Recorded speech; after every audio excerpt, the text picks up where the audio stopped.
house this morning who wish you could go back and do a thing over and do it a different way, do it the right way. Now, a piece of my story helps you to reflect in your own, but do you know the story behind why David was really in Psalm 51? Listen, I'm telling you, if you get you a Bible there, anybody used to watch The Guiding Light? That was my favorite. It was at 3 o'clock on CBS. Guiding Light, they phased them out, child. Guiding Light used to be my favorite, what my grandmother called story, her favorite story. And she would record it on the VCR, on the VHS. And she would say, Shayna, that's not my name, but it doesn't matter, that's what she called me. Shayna, put on my story for me to see what's going on with the Guiding Light. And we love the Guiding Light because there was this never-ending drama surrounding a main character. Her name was Reva. Yeah. Now, Brian, I don't know if you're a soap opera man, but I'm telling you, Reva, baby, she had some things going on in her life. Reva had all kind of husbands and lovers and booze and friends. They tried to kill her in a river, tried to put her in a snowstorm. There was a lot going on with Reva. And like Reva, David had a lot going on, most of which was because of the decisions Reva made. And like our brother David the same. In this psalm, David commits to song unto the Lord. And the song is like a crying out unto the Lord, because David's sin and its ripple effect have come to rest before David's face. Now, if you don't know the story, that's okay. I'm going to give you the rough cut with a dramatic flair, a la Elder Shay, 2 Samuel chapters 11 and 12. Check this out. Picture it, Jerusalem, 1000 BC. That was like, when I practiced that. Pastor, I'm still, Pastor, picture it, Jerusalem, 1000 BC. Bathsheba, a baddie, is bathing in the daytime. Put a pin in that. We don't have time to talk about why she was out there. David, a hot boy, was looking out the window. You've been under Pastor James too long. You got the hidden of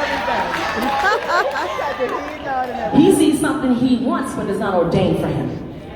Because Bathsheba's married already. She belonged to somebody. Not only is she married, but she's married to a well-known and well-respected soldier, Uriah. Ask me where Uriah is. Where you at? Uriah out on the field fighting in the war for guess who? David, child. That's what I said. David said, who she belonged to? They said Uriah. He said, where Uriah at? They say down the hill. Down the hill! Round way. David said, word? They said, God. David, now knowing exactly who she was, decided he wanted her anyway and took kingly executive privilege. Bring it to me, is what David told the people. And the people who worked for the king, they brought it to him. Bathsheba responds to the summons. He looks at her. She looks at him. You know what happened. Is it children's church today? Y'all know what happened, right? Call me and we can talk about it. So when they get together, it could have been a one and done. It could have been, I'll call you when I want to see you. Some of us know what that's like. You know, you got the call on the 15th because he was with, never mind, forget it. Anyway, it could have been the end of it, right? But then Bathsheba was like, oops. Guess what happened was, we got a situation. I'm gonna need to talk to you about it. So Bathsheba's pregnant. David shook. Decision, behavior, ripple, effect. Are you with me? What we gonna do? David is shook and he said, again, I'm smart. I'm eloquent. This is what we do. Rudy, go get Uriah. Tell him go beat to the house. I'm gonna holler at him for a quick minute. So they go out to the field, they bring Uriah in. Uriah's fighting in a war. He didn't just go to the 7-Eleven. He's in a war trying to win some territory and stuff for David. David said, go get Uriah. Uriah, bring him back. So they do. They bring him back because in David's mind, he's going to right his wrong by now putting the right people in the right place. Well, the problem is your wrong self is stuck smack dab in the middle.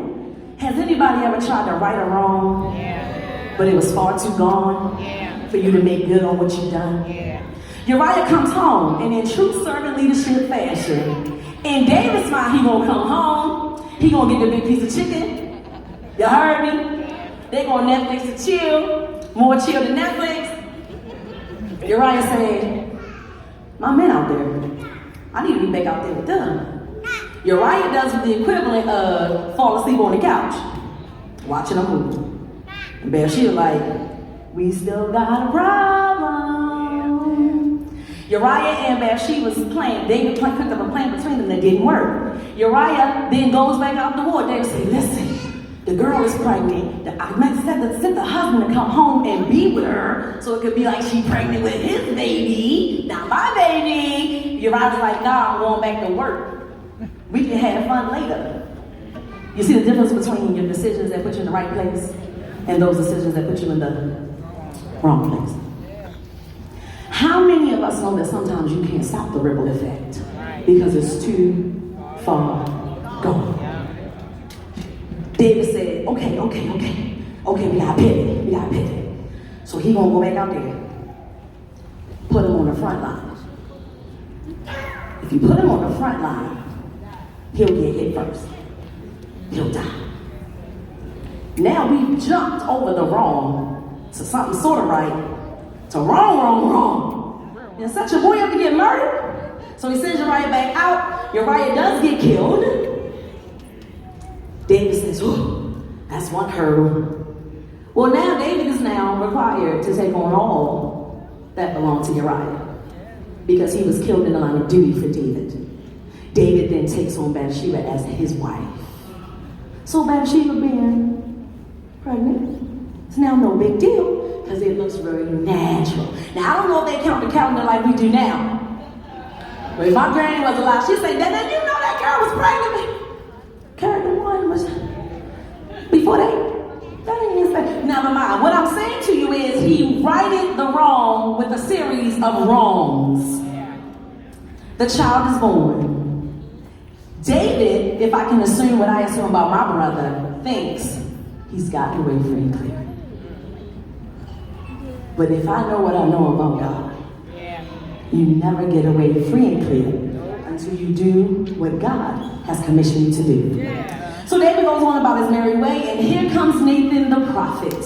Nathan the prophet shows up to David and lays him to waste about his behavior, but he never talks about him directly. He gives a parable. Nathan says the man had a whole bunch of stuff. This man over here didn't have anything. The man who had everything took the little man's with nothing's one thing. David, what do you think should be done to this man who's had everything but took this little man's one thing? David said he ought to be killed.